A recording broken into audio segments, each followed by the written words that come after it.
YouTube, it's part number 5 of the Sunbird. Motor and ESC upgrade. And where we left off, we were fighting with the third of 3 screws on this mount. Which, as you can see, it's quite stout, given what we know about it. And I'm really pleased with it. So really what I got to do now is I'm going to put some hot glue in these joints here. You see I've got a little bit of rightward thrust and a little bit of downward thrust. Meaning I just push this screw through further. Let's see if we can give you guys a closer up shot. You see it's at an angle. You can see it's a wedge shape here. Come on, autofocus. Okay. And then there's more exposed threads here than there are here, which tells you that it's going to point it over to the right just a little bit. Now, if that causes a problem, all we got to do is just go in here and just tighten both sides. So, anyway, I was real happy with the way that turned out. And then I got all my videos going. And now I'm back.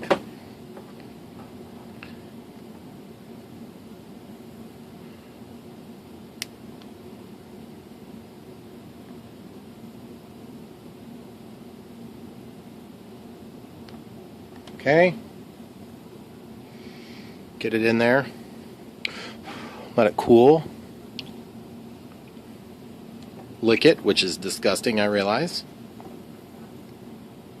The things we do for our models. Okay, great. Lick your finger. It's hot now. Spread it quick so you don't burn yourself. Spread it quick so you don't burn yourself. And what this is going to do, it's going to act as a shim in the event that this tries to vibrate.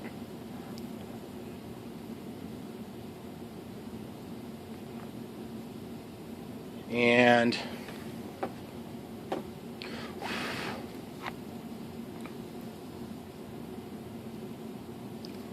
it's also going to prevent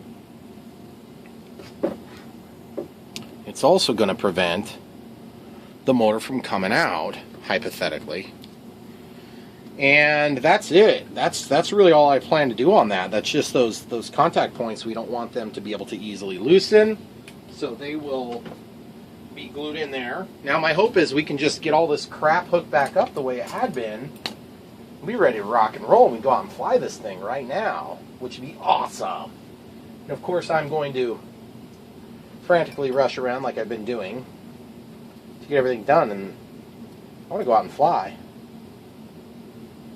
Usually these projects, if I think it's going to take like 10 minutes, it usually takes about a half an hour. If I think it's going to take like 15 minutes, it's going to take like 4 hours. If I think it's going to be like 1 video, it's going to be 7. I think it's going to be 3, it's going to be 20. Alright, so now this ESC is easily unplugged right now, so we're going to reheat this little glue spot there. So we'll just grab the hot glue gun while it's hot. Get that glued again real quick. We can actually hold this hot glue gun on that little spot. And don't even really have to add that much new glue. But we'll add just a touch. Just a little bit. Grab the string, pull it away. Sorry about the autofocus, guys. Weren't missing much on that step. Then basically we can take and kind of neatly bind this, or we can just take and stuff it down underneath there. What the heck is that thing in there? Magnet. You are done. You are going back in your magnet spot. And there was something. I just found something in here. Maybe it's a treasure. I don't know, Terrence. Oh, it's a treasure. Yes, yes. Very good. Okay, so now this wire, I was talking about stuffing it back in the hole. And why would we care about that? Well, we care about that because then the other wires don't tangle up on it. The other thing, too, is we have a lot heavier motor now, so the more weight we can get to shift to the back, the better. And granted, the weight of the wire is just so inconsequential. But, I mean, it is weight. I mean, there's no doubt about it. It's actually got some weight to it. Oh, get in there! Oh, that scared me a little bit. Okay, you'll notice that the label is down. Now, why did I do that? Probably shouldn't do that, in fact. I want to make it so the label is to the side. Not 100% sure the best option. This is a little bit longer than our last ESC. So, we're probably just going to do it however it goes, but I do want the heatsink up. There is a large heatsink for the electronics here. So I want that up. And I want that there. And then, one other complication that we'll eventually have to address is that inside this cabinet here, I gotta grab this light so you guys can see this, is that there is a shaft protruding into the front side of the cabinet here. And you can't see it now, but it's smooth, and it's the shaft, it's the prop shaft. So I have to figure out a way to protect the wires so that they don't get up against that and get chafed and essentially short out the motor, which would suck. This is a glider after all. Okay, these leads are pretty good length.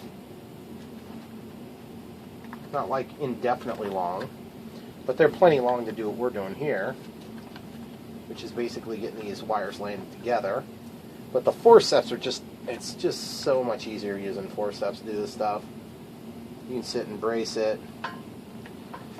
Just be careful, resist the temptation to bite too hard, because you might end up damaging the heat shrink, which will make a point of vulnerability for short circuits. But you also don't want to grab back there, because then you might damage the actual wire. Okay, so I'm going to just do it with my fingers on that one I can reach. Okay, so now, just looking inside here,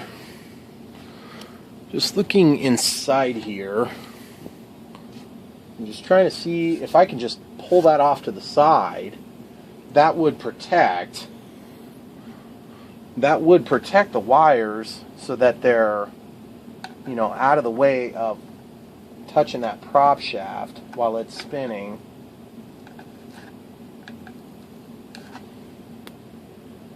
So I guess honestly I'm a little bit not sure what to do on that yet. Before I had these glued flat to the bottom, so maybe I'll just glue them flat to the bottom, but I'll just glue them off to the side, and then that keeps the prop shaft away from the actual spot that matters. And I'm noticing, I'm not 100% sure it's what I'm seeing, but it looks like the prop shaft might be revving the wood here.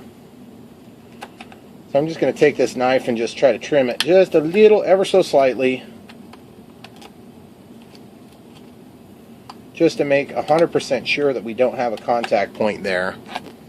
Oh, jeez, I'm sorry, guys. And if you're wondering why I don't have the helmet cam on again, which has been working pretty good, I think, other than the fact that I'm probably a lot louder because my voice is right so close to it, I have to have this thing plugged in occasionally as the batteries get low, and that's what's happened here. So, anyway, sorry about that. Okay, so now what I'm going to do is I'm going to take my hot glue. I'm just going to glue those 3 leads, kind of like what I like to do, right over the top, so that right over the connection point, because that's where I'm just putting in pretty liberal amount in there. And then I'm just going to grab Q-tip, and the Q-tip will allow us to then spread that to both sides. And we'll kind of wiggle the wires just a little bit to get a little bit of the glue between the wires too. And the idea being is this will keep it nice and tidy, and we'll know where it is. It's not necessarily that there's some particular spot that it has to be in this particular case. It's just more, we want to know that it's where it is, and that it's not running into the prop shaft while it's loose in there. Lick my finger, force it down. There's not enough glue underneath right now. So I'm going to go in here and put just a little bit more, and then I'm just going to let that fall to the bottom. Not real fond of the way that that adhered to the bottom this time, but it is what it is at this point. I don't want to add a ton more hot glue, although I'm probably going to heat it up and see if we might need to add a little bit more glue here in a minute. Let's see how it sets up. Sometimes when it sets up, it's fine then. But don't get too excessive because you'll end up making the plane really heavy just with hot glue, guys. Hot glue is pretty heavy. So that being said, hopefully that's good enough because I got a little bit of glue here penetrating down to the wood. Okay, very good. So now, just out of curiosity, I'm just curious if this 2200, this is the puffy 2200, it's a piece of crap. But just looking at that, can't quite get it to seat down all the way because the electronic speed control is a little bit bigger. We weren't running on 2200 3S, but suppose we wanted to. If we had one that wasn't super puffy, we could conceivably make it happen, which is kind of cool. It's always nice to have capacity for a larger battery than you think you're going to use.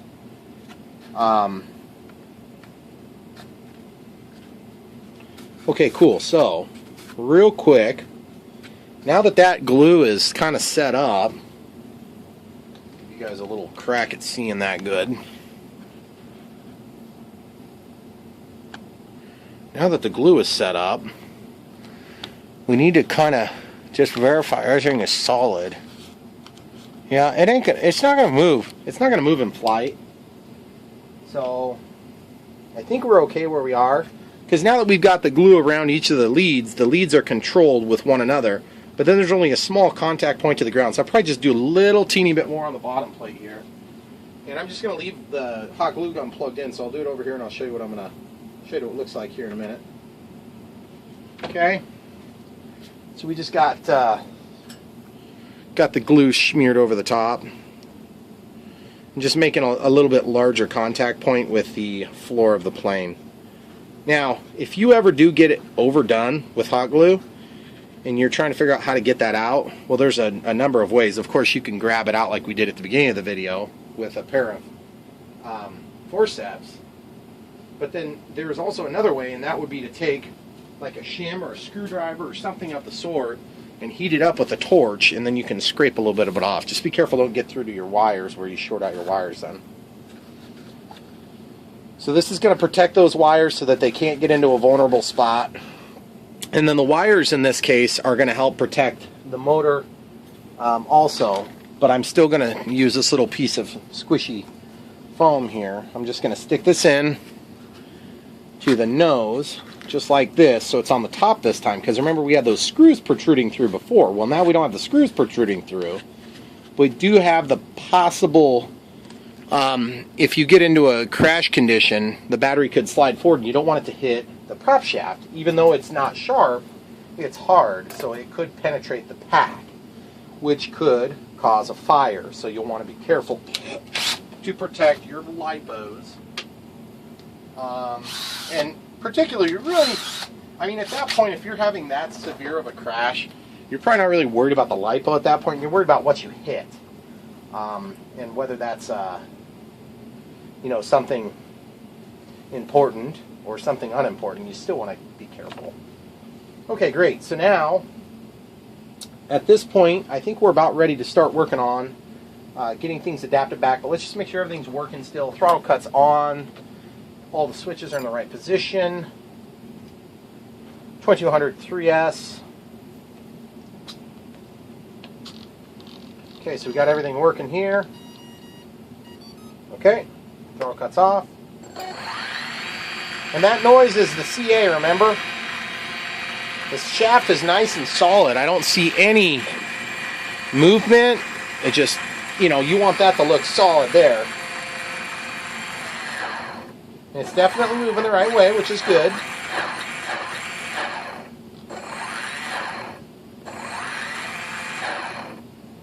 Okay, good. So now our next step is going to be to, and you can feel it feels pretty solid actually. I'm really happy with that. So now I have an idea that might help us to clean off some of that schmutz in there.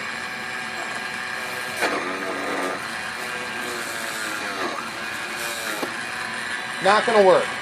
Never mind. We're not even going to continue that. Okay, so next step. We have to get our folding prop mounted, which looks like this. Missing all the parts, of course, at this point. Oh, that'd be sweet if we could mount it down tight like that. That would look really nice. I don't think we're going to get so lucky, but how awesome would that be, guys?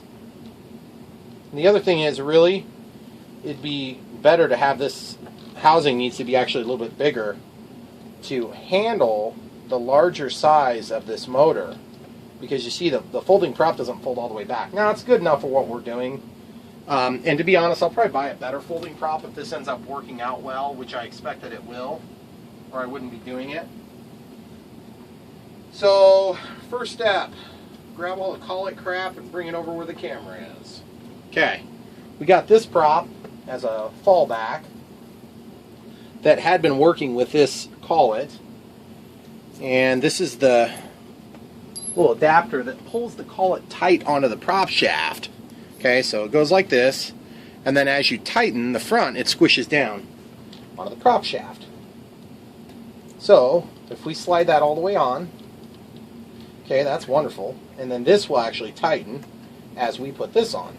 Okay, so that's hypothetically the order that that's going to work. Now in our case, we may not actually want the spinner like this. We may want something else because that'll look a little weird. But if we have a nut that's got the correct thread count, we could use the nut instead, and then we could hide this. We could hide this back there. Oh, but now that we got all this other stuff done, we should be comfortable, I should be comfortable, making this hole bigger, because that was one of my issues, was that I don't want to make a bunch of changes to this otherwise good configuration until I know it's going to work.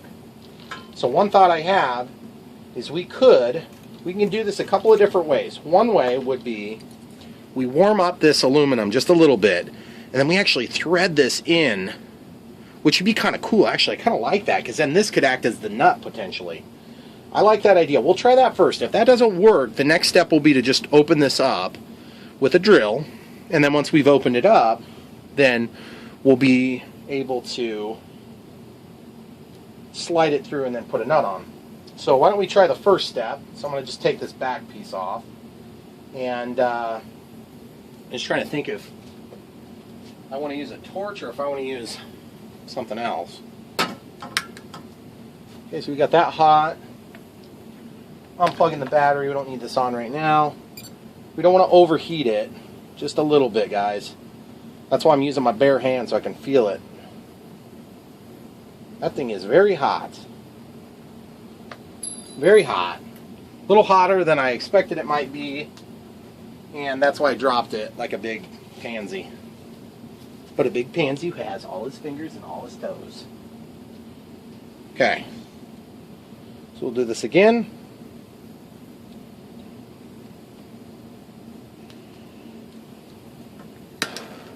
We'll get a little bit hotter since I got a glove on now.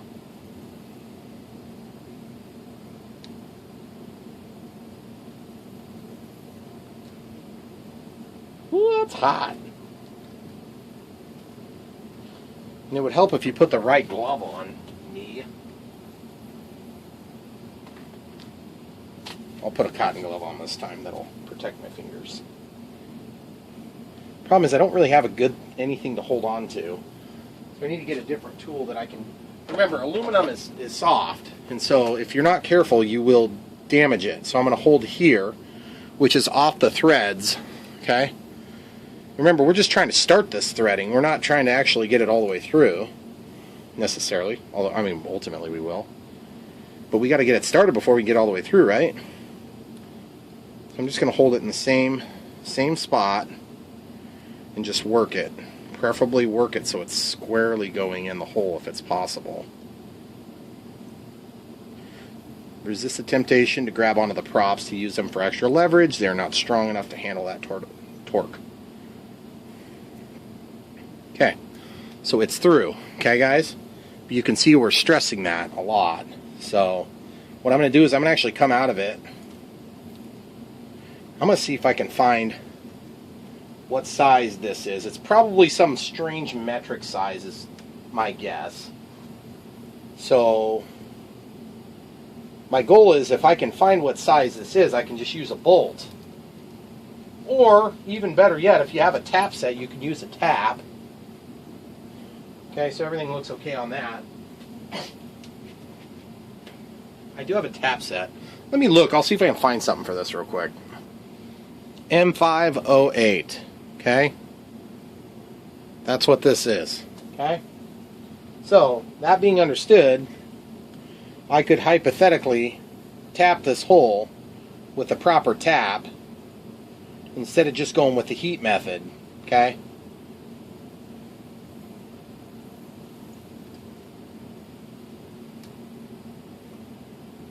Of course, I grabbed the wrong collet. Duh. I'm going to do it with the right collet this time.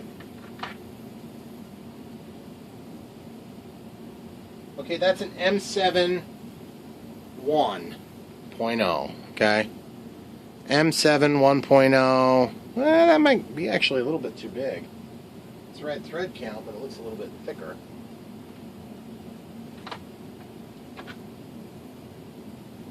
Yeah, that's what it is. It's M6-1. So, M6-1.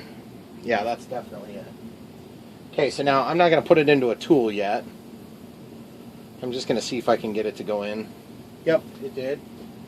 So now I'm going to put it into my adapter, which looks like this. You can buy these kits for cheap if you buy the junky ones.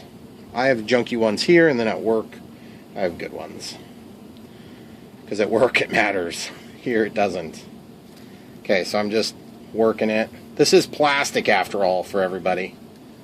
I mean, if it was made of aluminum, it would still be easy to do. But I'm used to working with steel or stainless steel at work. And that's a little bit harder. And you can see it's taken out the plastic just perfectly, like butter. Oops.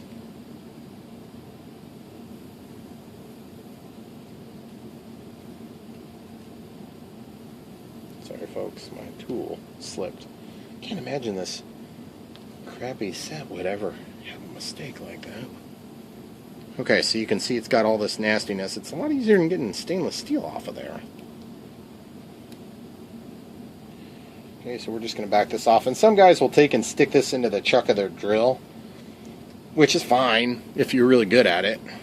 But I've always felt like that's a little on the risky side, personally speaking. But if you're doing a really big hole, or a long hole, or a deep hole, I mean, you can certainly do that. It's a good idea. You'll want to lubricate it if you're going that far in.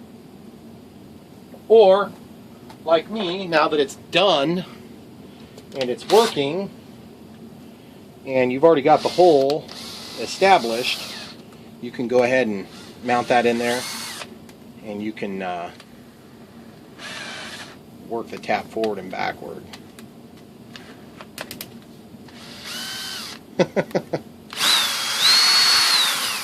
Should have just mounted the drill to the plane.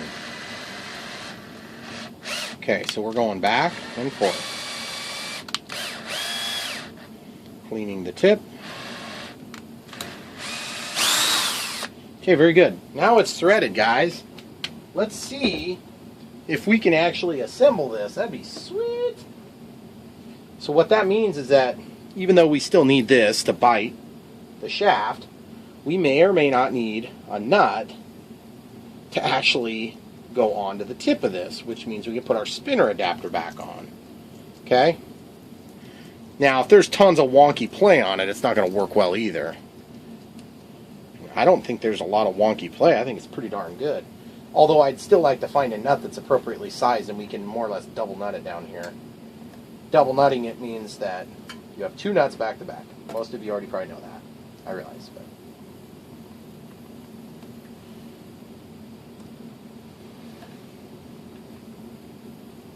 ugh, that was fun. Okay, so now I'm just tightening this, and it's biting the collet. That is awesome, guys.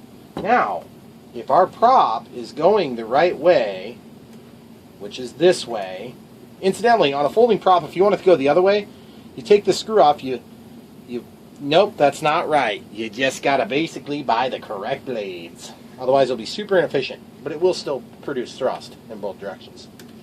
Okay, so, oh, look at that, guys. It folds all the way back. That's awesome. I didn't expect that. Real happy. Okay.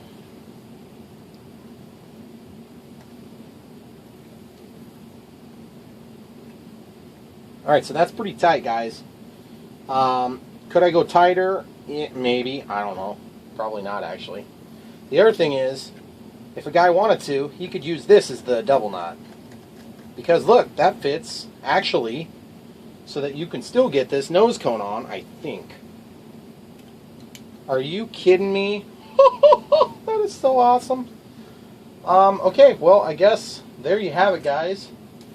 You don't usually get that lucky when you're doing model aircraft stuff, but, you know, for all the different stuff I've gotten unlucky on with this project, I feel like maybe this one, it's owed to me. Alright. Screwdriver with a thin shaft so that we can get in here. Now this is going to be the double nut portion, okay? Tightening it. That's going to brace. Well, and I mean, if you liked it, if you like the way it looks, which I think it looks kind of dumb, you could leave it like that. I'm not going to leave it like that. I am going to immediately take this cone cover and stick it back over the top. Get that to seat down. Grab a Phillips bit, screwdriver, and we're going to stick this in there. Now, the only other bummer about the way that this turned out is that it's held way out from the motor. So, not great, not perfectly ideal, but it's sure good enough for me. On this application, it's totally fine. And the other thing is, you got to remember, the more weight you put out in front of the nose is going to really potentially severely impact your calibration. It's going to severely impact your center of gravity. So you need to be thinking about that. Anything you put here is going to have a much greater effect than what you put here. Anything you put here is an even greater effect, and so on and so forth, because it's further out from the lever point, which is the center of gravity. Center of gravity applies to the center of the plane, and both left and right, guys. And up and down, really, but up and down is usually so irrelevant. Depends on if you fly vertical a lot. Okay, so there you have it. So this is the only part I don't like, is just the fact that that's so big. So let's test it and see how it looks. Throttle cut's on. Moving some of the tools out of the way here. Alright, guys. Throttle cut's on. Radio's on. Plugging in. Ooh, that's a little close to the family jewels. Throttle cut's off. Okay. So, we have a wee bit of wobble, and I'm trying to identify exactly where that's coming from. Put some safety glasses on to be on the safe side here. If the thing shoots across the room, I don't want it to shoot into my eyeball. Whoa.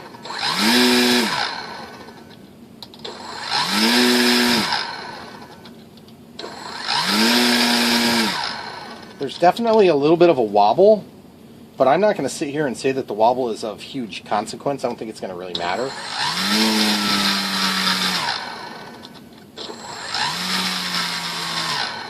Okay, now that's just a crappy battery doing that. Okay, shutting off. The throttle cut's turned on, rather. Okay, so now at this point, it's basically time to do a test flight. So, real quick look at the final configuration. Fuels looks good. It's a little further out. Hey, let's assemble the wing and show you guys what the CG looks like, okay? Good idea, me. The center of gravity will matter on this plane, as it does with any plane. Of course, I don't have the battery down here, so it's really not going to matter. I'm wondering if one other detail that I'll need to be considering is if I need to push that battery back here further to achieve proper center of gravity, that might mean that it's sitting right up on top of this electronic speed control now. So that could be a bit of a bummer. I guess we'll just have to wait and see how that turns out.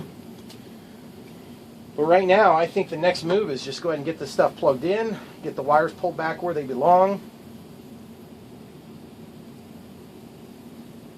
Okay. Go. And if this works well, then we'll have the power we need. And then over the next couple of flights, we'll work out that annoying noise that it makes when it's rubbing the CA off of the stator. Okay, so now I'm just reaching in here to grab those leads.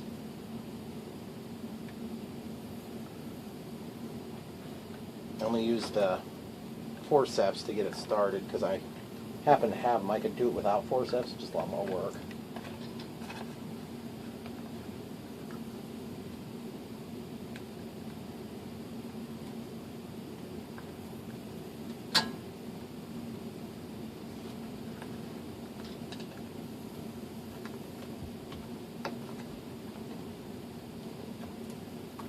Okay, so we got that one started, and we got this one started. Now I just need to loop it around and then pull this through. What that does is that gives room in front of the receiver, so we're not chasing our tail with those wires getting in the way of pushing the wing down tight onto the fuse. Okay. Now I can pull this and control and manipulate those wires without actually having to be inside that cavity, because obviously my hands won't fit. And those black marks are how we line it up. Okay, now we're going to grab rubber bands. Rubber band the diagonal first if you can. If you do the diagonal first, you'll find that they don't kind of tangle over themselves quite as bad as if you go straight first. I always go straight first. I'm not sure why I forget to do that, but I do.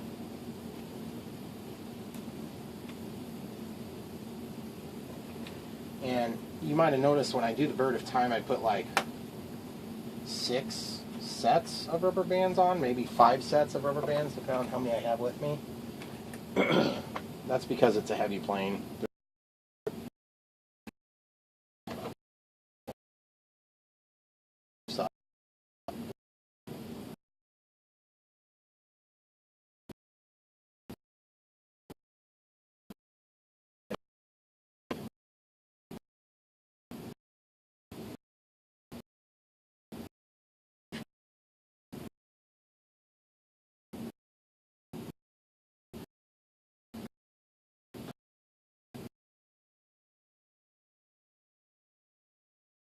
Tangle rubber band here. I've established where it is.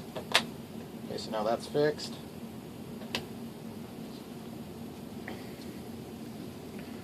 And I got everything there. Alright, so now the next step, like we talked about, was to go ahead and get the LiPo in here and see how the center of gravity works out. So I'm going to go grab the LiPo, and we'll do that next, right before we call it quits on this video series. Thanks for watching, guys. In fact, we're going to do that on our first flight video. Thanks a lot for watching. Don't forget to like and subscribe.